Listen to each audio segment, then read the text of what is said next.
కొన్ని జగన్మోహన్ రెడ్డి గారు తీసుకునే నిర్ణయాలు నేను గత 3 సంవత్సరాల నుంచి నేను కొన్ని విషయాల్లో వ్యతిరేకిస్తూ ఉన్నాను.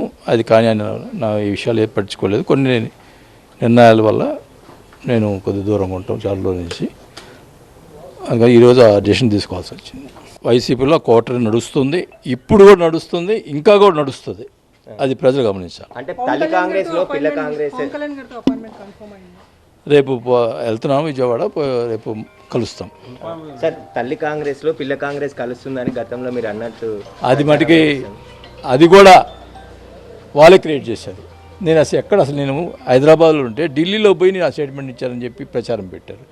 అసలుకి నాకేం అవసరం తల్లి కాంగ్రెస్ పిల్ల కాంగ్రెస్ కలుస్తుందని చెప్పటం, ఇట్లాంటి చీప్ ట్రిక్స్ చేసి వాళ్ళే కొంతమంది మీరు చెప్పారు కదా ఏదో కోటరీ ఉందో వాళ్ళే కొంతమంది నేను ఉండటం కూడా ఇష్టం లేదు పార్టీ వైసీపీలో వాళ్ళే క్రియేట్ చేసి వాళ్ళే చేశారు. అసలు నేను ఏ ప్రెస్కి చెప్పలేదు, నేను ఏది మాట్లాడలేదు. చెప్పమంటే ఎవరైనా చెప్పండి, నేను ఏమన్నా ఎక్కడన్నా మాట్లాడానని చెప్పండి. వాళ్ళే క్రియేట్ చేసి వాళ్ళే ఇది చేశారు. నాకు ఇవన్నీ చూసి అసహ్యం వేసింది. ఎందుకు అంటే జగన్ సార్ మీరు అనేక సార్లు భేటీ అయ్యారు జగన్తో, మీరు పెట్టిన డిమాండ్ ఏంటి సార్ జగన్ ముందు? నేనేం డిమాండ్లు ఏం చేయలేదు. నేను పార్టీ గవర్నమెంట్లో జరుగుతున్నటువంటి తప్పుడు నిర్ణయాల వల్ల కొన్ని ఇబ్బందులు జరుగుతున్నాయి అని చెప్పి పదే చెప్పేవాడిని. దానికి నన్ను నెగిటివ్గా ఫీల్ అయ్యారు. నేను ఉన్న విషయాలు పార్టీ బాగుండాలి అనే ఉద్దేశంతో చెప్పాను. అది కొద్దిగా నెగిటివ్గా తీసుకున్నారు కొన్ని విషయాలు. అట్లా జరుగుతూ వచ్చినాయి. లాస్ట్లో నేను ఎంపీగా మామూలు శ్రీనివాసరెడ్డి గారు ఉండాలని చెప్పాను, ఫైట్ చేశాను. అది కూడా నా మాట వినలేదు. అప్పుడు చెవిరెడ్డి భాస్కర్ గారిని పెట్టారు, ఎక్కడ చిత్తూరు నుంచి తీసుకొచ్చి పెట్టారు. మరి ఇప్పుడు ఆయన పెద్ద నాయకుడు అనే ఫీలింగు ఉంటే మనం ఏం చేస్తాము? చెవిరెడ్డిని ఒంగోలులో ఎంపీగా గెలిపించాలి, అది ఎంతవరకు కరెక్టో. ఆల్రైట్, అది కొన్ని కావాలని నా మీద అప్పుడు సృష్టించారని కూడా చెప్తున్నారు. ఓకే, బాలినేని హైదరాబాద్ నివాసం నుంచి దీనికి సంబంధించి మరింత సమాచారం అందించేందుకు మా ప్రతినిధి ప్రణీత ప్రస్తుతం మనకి లైవ్లో సిద్ధంగా ఉన్నారు. ప్రణీత, బాలినేని శ్రీనివాసరెడ్డి జగన్మోహన్ రెడ్డికి రాసిన లేఖలో కొంచెం సున్నితంగా అంశాలను ప్రస్తావించారు. బట్ ఇప్పుడు మనతో మాట్లాడినప్పుడు మాత్రం ఆయనకి లోపల ఉన్నవేవో బయటకు వచ్చాయి. సో జగన్మోహన్ రెడ్డి నా మాట వినలేదు, తప్పుడు నిర్ణయాలు తీసుకున్నారు, బట్ నేను చెప్తే పెడచెవిన పెట్టారు అన్న కొన్ని అభిప్రాయాలను వెలుబుచ్చుతున్నారు. ఆఫ్ ద కెమెరా ఇంకా ఏమైనా మాట్లాడారా? రేపు పవన్ కళ్యాణ్ని కలవబోతున్నారా? అపాయింట్మెంట్ తీసుకున్నారా? దానికి సంబంధించిన డీటెయిల్స్ ఉన్నాయా? కంప్లీట్ ఏమిటి డీటెయిల్స్?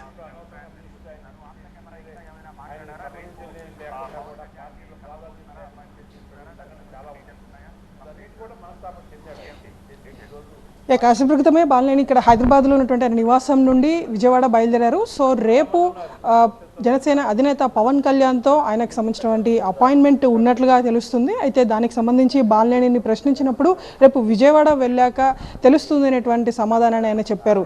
అయితే బాలినేని మొత్తం రాజీనామాకి సంబంధించి చెప్పినటువంటి కారణాలు చూస్తే ప్రధానంగా ఒంగోలుకు సంబంధించినటువంటి ఎంపీ సీటు వ్యవహారం పైన బాలినేని కామెంట్ చేశారు. ఏదైతే తాను కోరినట్టు మాగుంటకు కాకుండా చెవిరెడ్డి భాస్కర్ రెడ్డికి ఒంగోలు ఎంపీ సీట్ను కేటాయించడం, ఆ తర్వాత చెవిరెడ్డి భాస్కర్ రెడ్డికి గెలుపు కోసం ప్రయత్నించాలంటూ చెప్పడం, గతంలో ప్రభుత్వంలో పనిచేసేటువంటి టైంలో అనేక విధమైనటువంటి పథకాల గురించి తాను ఎప్పటికప్పుడు ఫీడ్బ్యాక్ ఇస్తూనే ఉన్నాను, తన ఒపీనియన్స్ చెప్పినప్పటికీ వాటిని ఏవి కూడా పట్టించుకోలేదనేటువంటి విషయాన్ని చెప్పారు. సో బాలినేనికి సంబంధించినటువంటి అనుచరులు కొంతమంది ఇక్కడ ఉన్నారు, ఒకసారి వీరితో మాట్లాడే ప్రయత్నం చేద్దాం. సో ఏం డిస్కస్ చేశారండి మీరుతో? ఏం లేదమ్మా, ఆయన పార్టీలో వైసీపీ పార్టీ పెట్టిన దగ్గర నుంచి కూడా ఆయన కాంగ్రెస్ పార్టీలో పెద్ద నాయకుడు, అలాగే మినిస్టర్ కూడా. కేవలం జగన్ గారి కోసమే మినిస్టర్ పదవిని తృణప్రాయంగా వదిలిపెట్టేసి వచ్చినటువంటి వ్యక్తి. అలాంటి వ్యక్తిని పార్టీలో అవమానపరిచిన సంఘటనలు చాలా ఉన్నాయి. దాన్ని ఆయన మనస్తాపం చెంది చేయటం జరిగింది. దాని మీద ఆయన మనస్తాపం చెంది పార్టీకి రిజైన్ చేయడం జరిగింది. కార్యకర్తలందరితో కూడా సమావేశపరిచి ఆయన కార్యకర్తల నిర్ణయం పట్టుకు నిర్ణయం తీసుకుంటే ఆయన ప్రకారం మేము కూడా నడుచుకుంటాం. అది ఇక్కడ ఉన్నటువంటి అనుచరులు కూడా అది చెప్తున్నారు. ఇప్పటికే కార్యకర్తలతో సమావేశం అయ్యారు. సో రేపు విజయవాడలో Pavan Kalyan appointment already confirm అయినట్టు మనకి సమాచారం అందుతుంది. సో అక్కడికి వెళ్ళిన తర్వాత పవన్ కళ్యాణ్తో భేటీ అయిన తర్వాత తదుపరి భవిష్యత్ కార్యాచరణ కూడా వెల్లడించబోతున్నారు. అయితే బాలినేని చెప్పిన దాంట్లో ప్రధానంగా వ్యక్తపరిచినటువంటి కొన్ని కీలక అంశాలు కాసేపు క్రితమే మనతో మాట్లాడారు.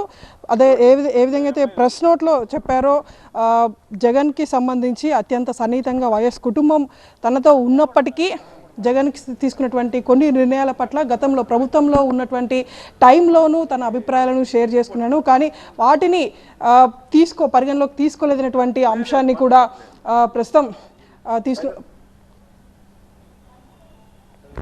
ఆ విషయం పైన కూడా బాలినేని కాసేపు క్రితమే ప్రస్తావించారు. సో ఇప్పుడు ఇక్కడ నుండి నేరుగా విజయవాడకి బాలినేని వెళ్లారు.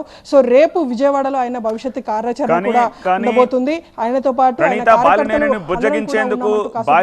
బుజ్జగించేందుకు వైసీపీ పార్టీ నుంచి చాలా మంది నేతలు వచ్చారు, బాలినేని కన్విన్స్ చేసే ప్రయత్నం చేశారు. బట్ అవేమీ కూడా ఇప్పుడు పనిచేయలేదని చెప్పేసి అనుకోవాలా?